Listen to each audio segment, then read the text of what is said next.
Mari sama-sama sebelum memulai kita buka tangan dulu, tutup mata, kita berdoa. Langsung kita santap ya, pimpin kita dalam doa ya. Tuhan Yesus, terima kasih hari ini kami masih diberikan kesempatan untuk beribadah. Tuhan tolong pimpin ibadah ini dari awal sampai berakhir. Dalam nama Tuhan Yesus kami berdoa, amin. Nah, mari kita angkat pujian yang pertama setinggi-tingginya lagi.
God's love is so wonderful. Nanti kita ulang kalimat ini sebanyak 3 kali. Habis itu, oh wonderful love, so high you can get over it, so deep you can get under it, so wide you can get around it. Oh wonderful love. Oke, kita sama-sama belajar ya.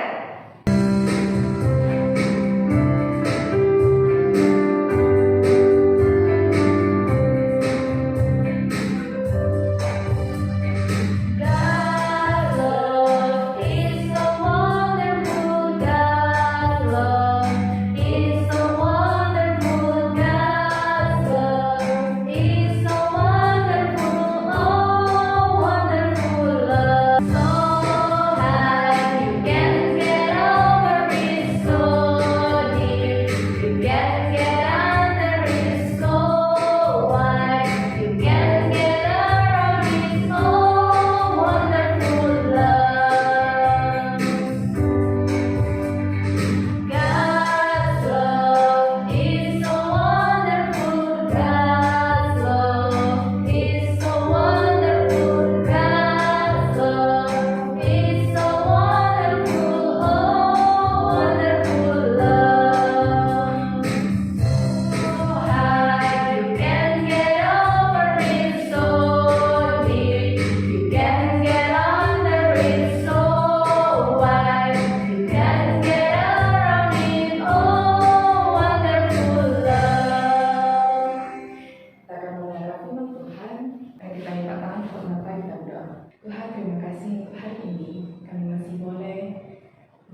yang akan menyampaikan firman Tuhan. Hanya dalam nama Tuhan kami berdoa dan mengucap syukur. Amin. Selamat pagi semuanya. Bertemu lagi dengan Miss Jelis hari ini. Apakah ada sukacitanya semua? Ya, amin. Kita semua harus tetap bersukacita. Walaupun kita mengikuti kebaktian secara online, kita harus tetap mendengarkan firman Tuhan dengan baik. Hari ini, Lose mau cerita tentang Paulus pergi ke kota Roma. Kenapa dia pergi ke kota Roma? Ternyata pertamanya itu di kota Yerusalem. Nah, di kota Yerusalem ini banyak sekali orang-orang Yahudi yang ingin menangkap Paulus. Kenapa dia ditangkap? Apakah karena dia itu seorang artis? Jadi dia harus ditangkap supaya bisa minta tanda tangan atau supaya bisa foto bersama? Ternyata bukan. Nah, si Paulus ini ditangkap oleh orang Yahudi di kota Yerusalem karena dia itu selalu memberitakan firman Tuhan. Dia sangat percaya kepada Yesus. Dia memberitahu kepada orang-orang di sana dan memberitakan Injil. Akhirnya dia itu ditangkap. Kemudian dia dibawa oleh prajurit. Nah, prajuritnya memegang pedang. Dia hanya mengikuti prajuritnya. Kemudian agar tidak terjadi keributan, maka tentara Roma itu membawa Paulus ke markas tentara. Untuk apa? Nah, ternyata dia ini akan dibawa bersama tahanan lain untuk naik kapal ke kota Roma. Dan dia ini dipimpin oleh perwira Julius. Siapa nama perwiranya? Perwira Julius. Ingat ya.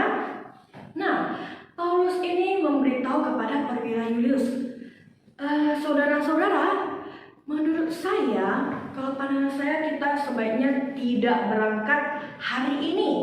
Kita tidak boleh berangkat dengan kapal ini hari ini. Lalu perwiranya ini heran. Kenapa tidak boleh? Emangnya ada apa? Nah, dia bilang, kalau kita berangkat hari ini akan mendatangkan kesukaran bagi kita semua.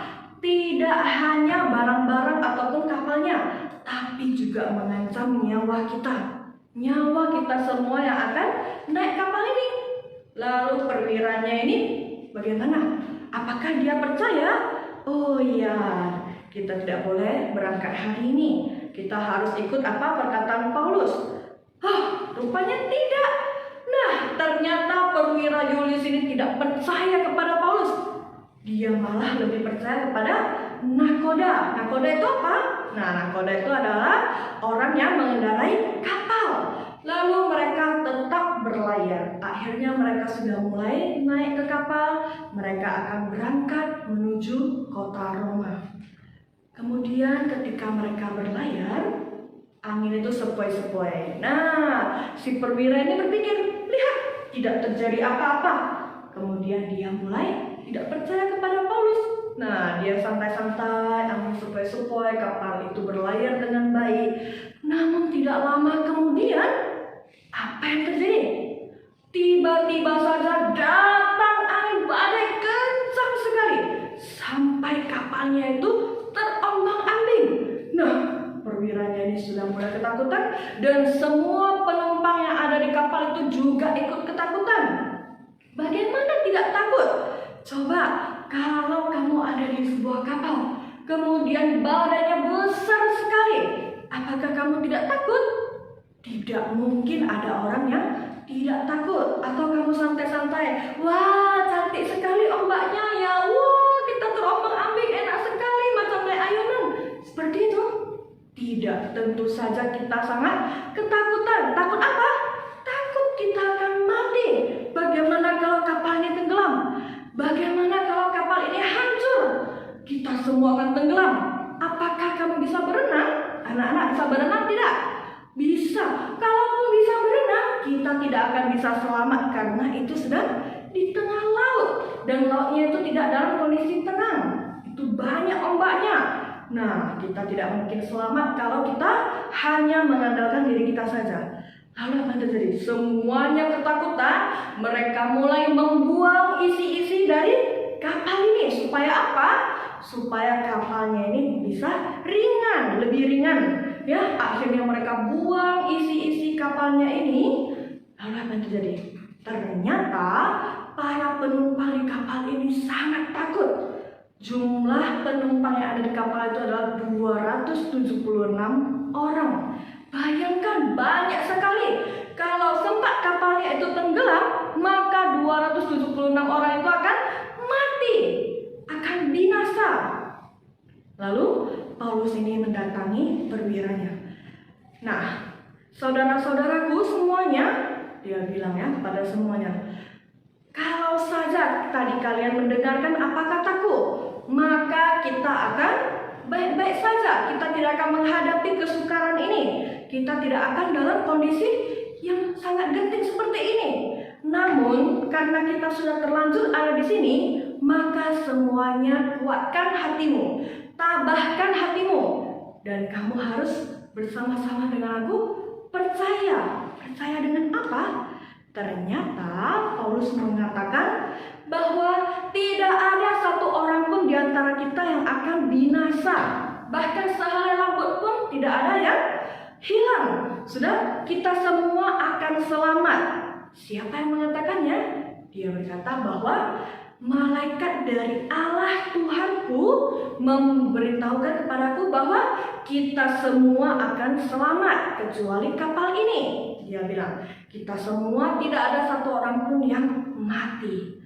Lalu Paulus ini berkata, karena sudah lama mereka ada di kapal ini, sudah 14 hari dan mereka itu menahan lapar karena terombang-ambing, bahkan matahari dan bintang pun tidak lagi terlihat. Mereka hanya melihat ombak dari kiri, dari kanan, semua hanya ombak. Bahkan matahari pun tidak terlihat. Wah, bisa membayangkan begitu mengerikannya, begitu dahsyat ombaknya itu. Lalu Paulus mengajak mereka semua untuk makan bersama. Ayo kita semua makan. Kita makan roti. Lalu Paulus ini mengucap syukur, berdoa, kemudian dia membagikan roti-rotinya dan mereka makan bersama. Dia berkata, kalau kita makan roti ini akan membantu kita untuk menguatkan kita agar kita bisa selamat. Dan juga kalau kita percaya dengan Tuhan, kita akan selamat. Apakah benar terjadi? Apakah setelah mereka menyelesaikan makanannya, setelah mereka percaya, bisakah mereka selamat? Ternyata setelah mereka makan dengan kenyang, mereka melanjutkan perjalanannya dan ombaknya mulai tenang. Mereka akhirnya sampai ke dekat pantai. Akhirnya kapal itu sampai ke kota Roma. Bayangkan, begitu keadaannya itu begitu mengerikan, mereka bisa tabahkan hati mereka. Mereka bisa tenang dan mereka mengikuti apa kata Paulus. Nah, akhirnya Paulus tinggal di sebuah rumah dan dikawal oleh seorang prajurit. Dan Paulus tetap memberitakan kabar tentang Tuhan Yesus. Dia tetap memberitakan Injil kepada semua orang yang datang ke rumahnya. Untuk ayat hari ini, ayat hafalannya itu adalah dari Yesaya 26 ayat 3. Yang hatinya teguh kau jagai dengan damai sejahtera. Apa maksudnya? Nah, untuk kita semua anak-anak yang bersekolah, mungkin saat ini kita sedang sekolah secara online. Nah, banyak tugas dan banyak pembelajaran karena kita tidak terbiasa. Tidak seperti biasa kita sekolah di kelas, ya. Kita sekarang belajar online. Mungkin kita menghadapi banyak kesukaran. Tapi kita harus tahu kita akan bisa melewatinya. Kita bisa belajar dengan baik. Kalau ada yang tidak mengerti, boleh bertanya pada gurunya. Nah, ada juga jika kita dalam keadaan sakit. Mungkin kita sedang sakit, kita harus tetap teguh. Jangan sampai goyah, jangan putus asa. Kita harus cari dokter, makan obat, mungkin saja kita bisa sembuh, ya. Semuanya ada jalan keluarnya. Yang penting hati kita harus teguh. Kalau kita sudah sempat putus asa, semua tidak berarti lagi. Kita tidak mau melakukan apa-apa, apa yang dikasih tahu oleh orang tidak mau kita dengar, tidak mau kita terima, maka kita juga akan susah sendiri. Kemudian mungkin ada di antara kita yang merasa, kenapa hidupku seperti ini? Kenapa hidupku dari aku lahir sampai sekarang susah terus? Nggak pernah bahagia, nggak pernah senang. Kenapa hidupku seperti ini? Aku tidak mau seperti ini. Nah, Kita tahu bahwa Tuhan memiliki rencana yang indah dalam hidup kita, dan kita harus tetap teguh, kita harus percaya kepada Tuhan. Dan anak-anak, kiranya kita boleh mendengarkan apa dari isi firman Tuhan hari ini, bahwa jika hati kita teguh, kita menjaga hati kita, maka damai sejahtera ada di dalam hati kita semua. Ya, untuk hari ini ada 3 pertanyaan dari Lause. Yang pertama, siapa nama perwira yang membawa Paulus ke Roma? Siapa nama perwiranya? Perwira yang membawa si Paulus dari dari kota Yerusalem pergi ke kota Roma. Siapa namanya? Kemudian yang kedua, berapa jumlah orang yang ada di dalam kapal itu? Apakah hanya Paulus dan perwiranya saja, atau ada berapa jumlahnya? Yang ketiga, apakah mereka berhasil sampai di kota Roma? Atau mereka semuanya binasa? Nah, dijawab lalu kirimkan ke wali kelas masing-masing ya. Itu saja cerita dari hari ini. Lalu mau mengingatkan, walaupun kita di tengah-tengah kondisi seperti ini, kita harus tetap teguhkan hati kita. Kita harus tetap tabah dan tetap semangat. Oke anak-anak, yuk kita semua akan berdoa. Semuanya lipat tangan, tutup matanya. Kita sama-sama berdoa ya. Tuhan Yesus, terima kasih untuk hari ini kami boleh mendengarkan firman Tuhan tentang Paulus yang pergi ke kota Roma. Walaupun begitu banyak kesulitan yang dihadapinya, dia tetap teguhkan hatinya, dia tetap percaya kepada Tuhan. Dan Tuhan, ajarilah kami semua anak-anak Tuhan, supaya kami juga boleh belajar dari Paulus. Kami boleh tetap menambahkan hati kita tetap tabah dan kita percaya kepada Tuhan. Terima kasih ya Tuhan, kiranya Kau memberkati kehidupan kami mulai hari ini sampai selama-lamanya. Tuhan, terpujilah Engkau juru selamat kami yang hidup. Amin. Sampai jumpa anak-anak.